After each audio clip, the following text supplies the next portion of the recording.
Welcome to LOL, where the left laughs out loud to keep itself from crying. I am your host, the Captain Craig Pasta Jardula, and with me today, of course, is the Professor Jeremy Kuzmarov, who's a professor at Tulsa Community College. He is also the author of many books, including Warmonger. It's a story about the Clintons, where you can see right behind him over there. You go to Amazon, buy the book. Professor, how you doing today? I'm doing great. Yeah. All right, let's talk about this. Let's drop right into what's going on. Why did some faculty place a Congo flag behind Joe Biden when he spoke at Morehouse College, the commencement speech last week? Well, they did so because to protest U.S. policies in the Congo under Biden. I mean, Biden has intensified U.S. military support or sustained to the Rwandan government of Paul Kagame, which invaded Congo numerous times, and its M23 militias are involved in the plunder of the resources of eastern Congo. And also Biden made some deal with the Congolese president, Felix Tshisekedi, to expand U.S. Corporate investment in Congo, which is known for its predatory practices and abusive labor practices toward native miners and workers.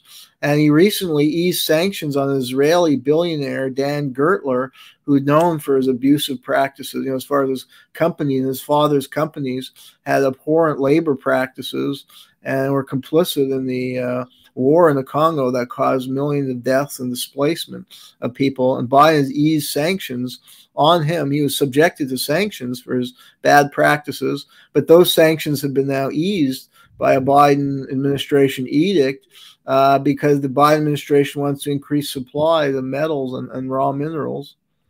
All right. So here's my next question. Who is David Gertler? Gertler. Who is he? Yeah, Dan. I think Dan is his first name. Dan? His father, Dan. Dan was the first name. Dan His father was like one of the richest, as far as in the mining industry.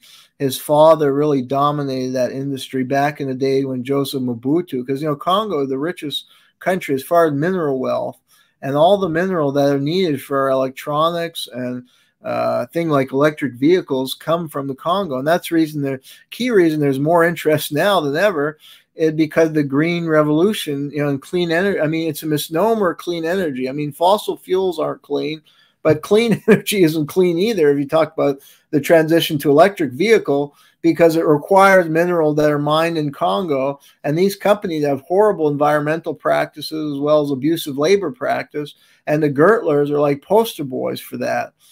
They own major mines there. They made billions of dollars, but they abuse the local labor force, abuse the environment, and they've interfered in Congolese politics with their wealth in different ways, and allied with U.S. interests generally to try and install governments that will open Congo to Western corporations. So why did the Biden administration ease sanctions restrictions on them? Because he wants to increase the supply of raw material from the Congo. The Gertlers own these companies, and if there's sanctions on them, it may impact their business and reduce the supply of minerals that are accessible to you in the United States and to U.S. companies like U.S. automakers. So he's using the sanctions to boost the supply of minerals. And Biden also, cut some deal with Tshisekedi, like to build an electric vehicle plant with the Zambians and to provide like technical assistance to Congo to boost its infrastructure and transportation. But the main goal is to boost the mining industry and the supply to better feed the United States. And the Congolese people won't necessarily benefit from growing production there. And the wages will be kept very low, so they don't profit.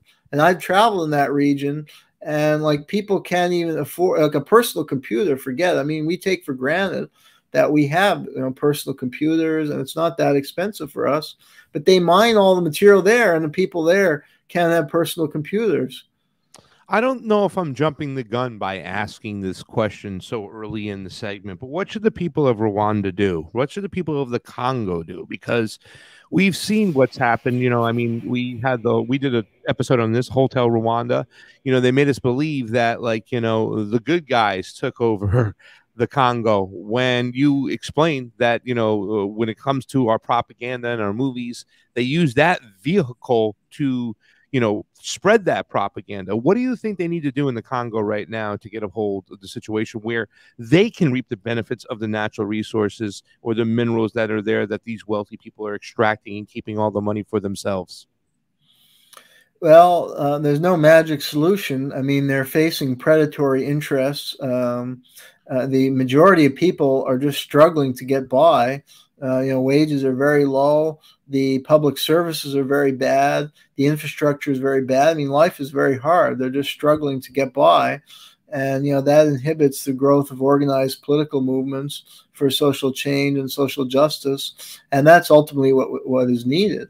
I mean, they had, in the 60s, Congo's first leader, Patrice Lumumba, was a great man who wanted to nationalize the Congo's resources, but he was assassinated.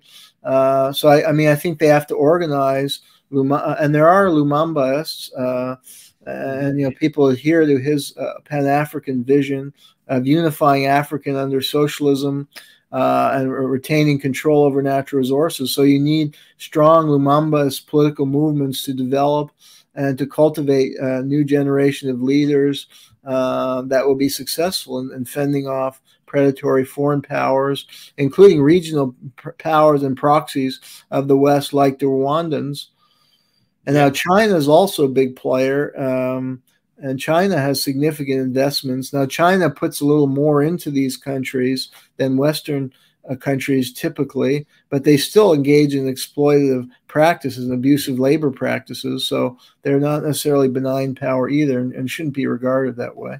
Yeah, I know. And then people will say, well, at least they're not bombing people or building military bases like the United States. But still, if they're exploiting labor, that really does suck, and it needs to be pointed out. And it's crazy to me the way they tighten the sanctions, right? Only to get what they want. But as soon as when the United States and the Biden government got what they wanted, they lessened those sanctions so they can get an inside deal. Is that how you paint the picture?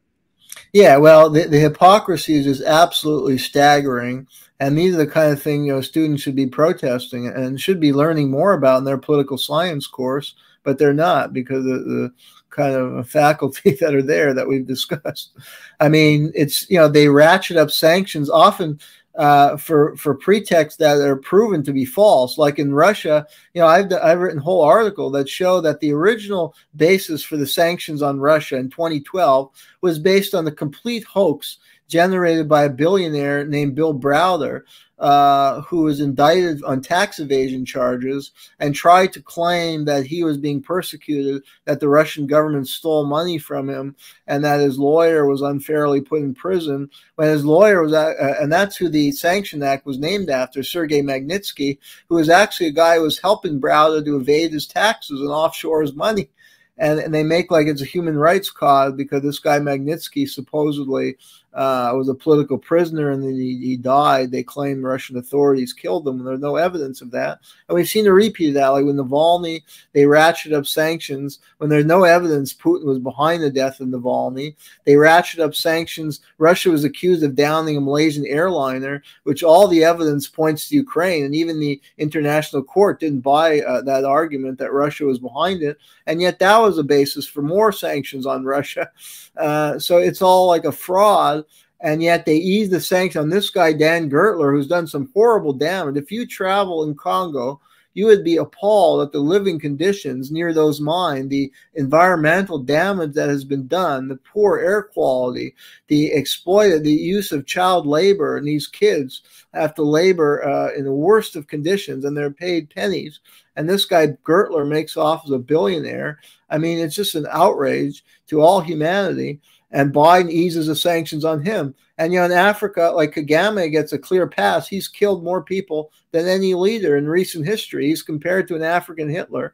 I don't see any here of sanctions being placed on him or Africa. They placed sanctions on Zimbabwe because Zimbabwe defied the West and adopted more socialistic policies. And Mugabe, took the land back from the whites who had taken all the best land in Zimbabwe and exploited the natives. When he, made a move to give the land back, that's when they put in these crippling sanctions in Zimbabwe that really caused huge devastation in Zimbabwe. So it's just totally hypocritical. So let's talk about this coup that took place. I think a lot of people were very confused about what's going on.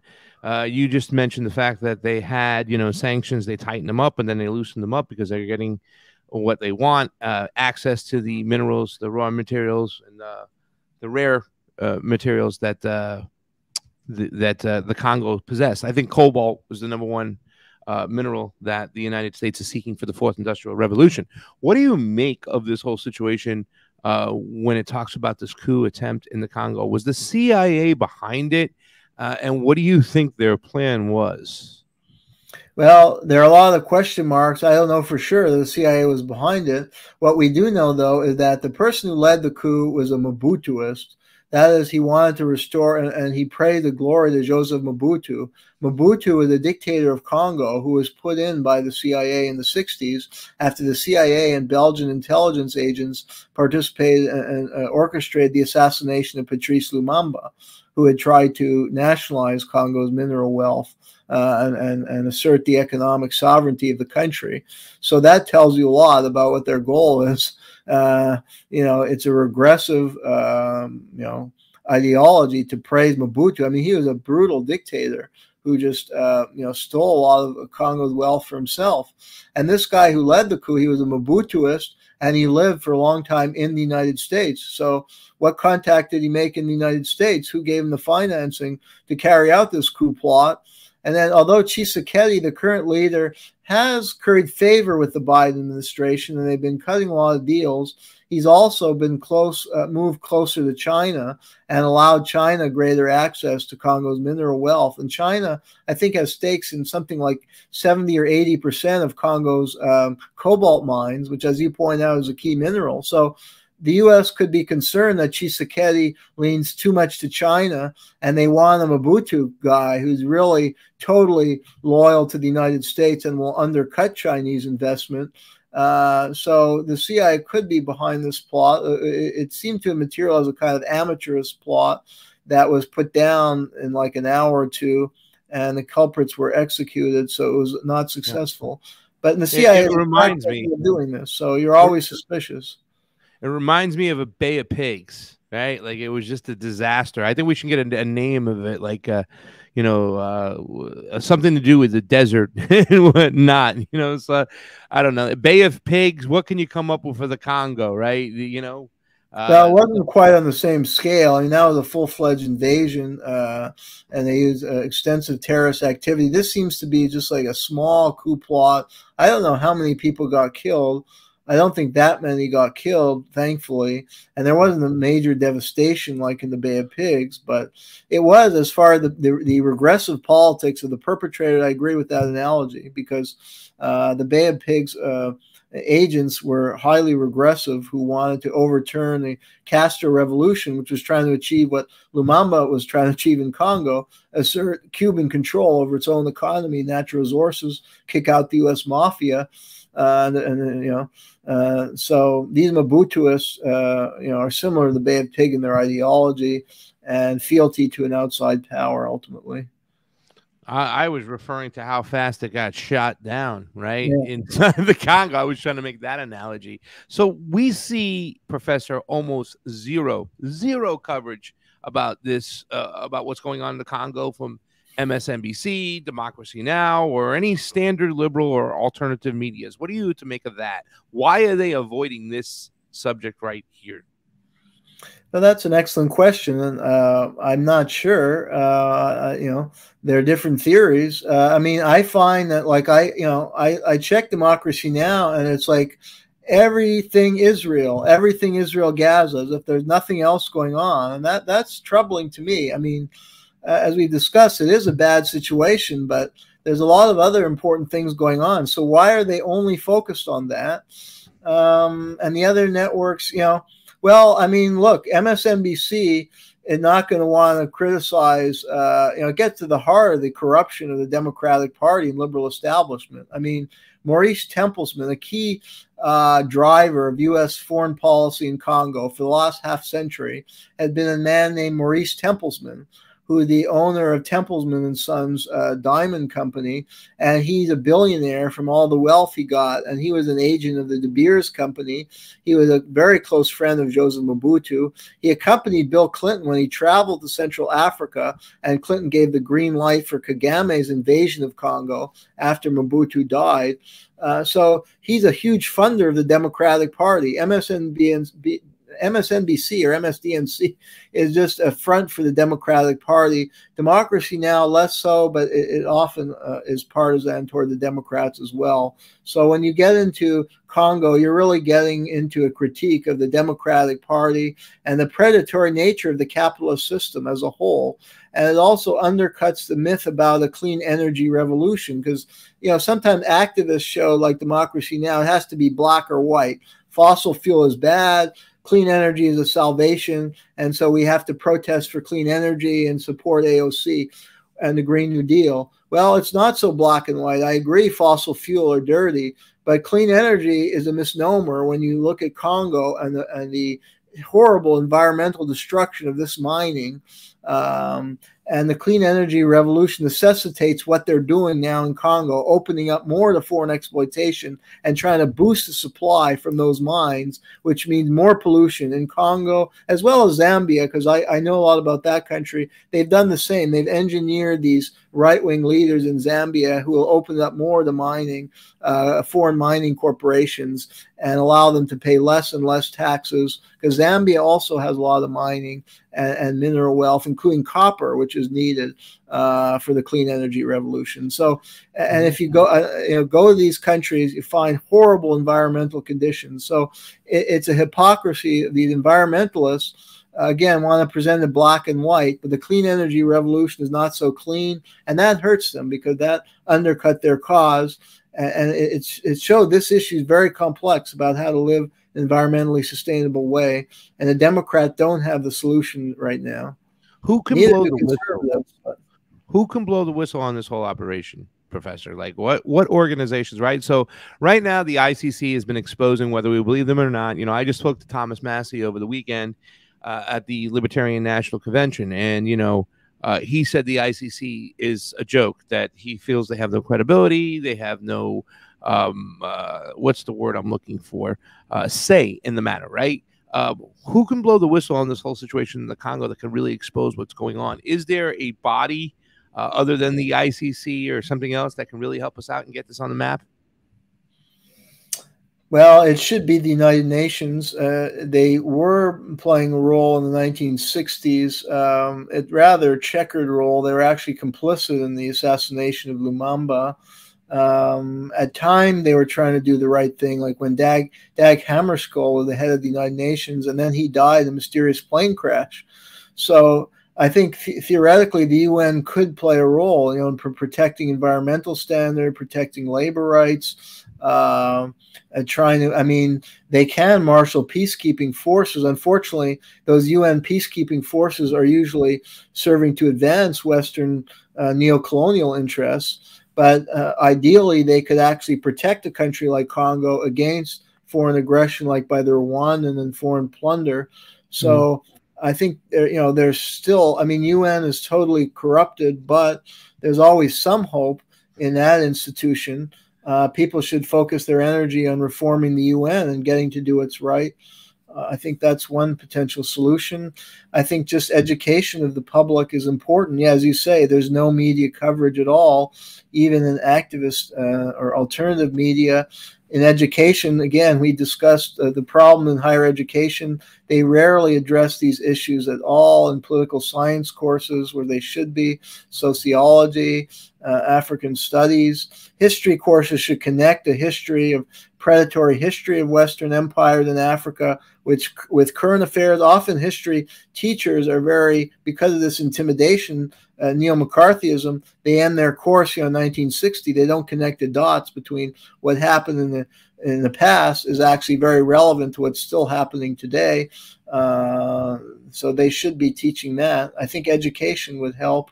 We get more political figures who are actually progressives on this issue. But the Democratic Party is totally sold off. I mean, most supported the expansion of AFRICOM. There was almost no dissent in the Democratic Party. Obama, the first black president, basically recolonized the continent, setting up military and drone bases across the continent. And where would the opposition from other Democrats or the Congressional Black Caucus? Almost none.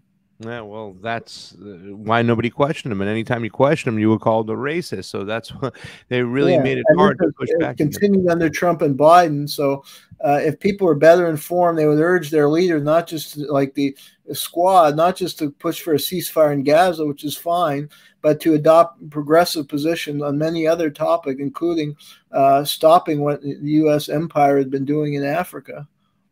So what role has Rwanda played in the Congo, and how has the U.S. supported Rwanda aggression in the Congo? Rwanda has been very key. As we discussed on a previous episode, the United States and British supported the rise of Paul Kagame because Rwanda had been controlled by the French under Hutu President Juvenal Habyarimana. They engineered Kagame's takeover of Rwanda, and then they provided him a lot of military support and intelligence support and a green light for his repeated invasions of Congo using the M23 militia and other militias, which looted and plundered the Congo and its resources and helped open it up to Western interests. Because Kagame in the late 90s orchestrated a coup against Laurent Kabila, who had actually been a Lumumbaist going back to the 60s and fought with Che Guevara. He was assassinated by Rwandan agents who installed a Rwandan quisling named Hippolyte Kanambe, who went by the official name Joseph Kabila, and he turned Congo back over to Western corporations. So that's why the U.S. has supported Kagame to the hilt. He helped open up Congo for U.S. corporations and British corporation and the West in general, and people like Gertler.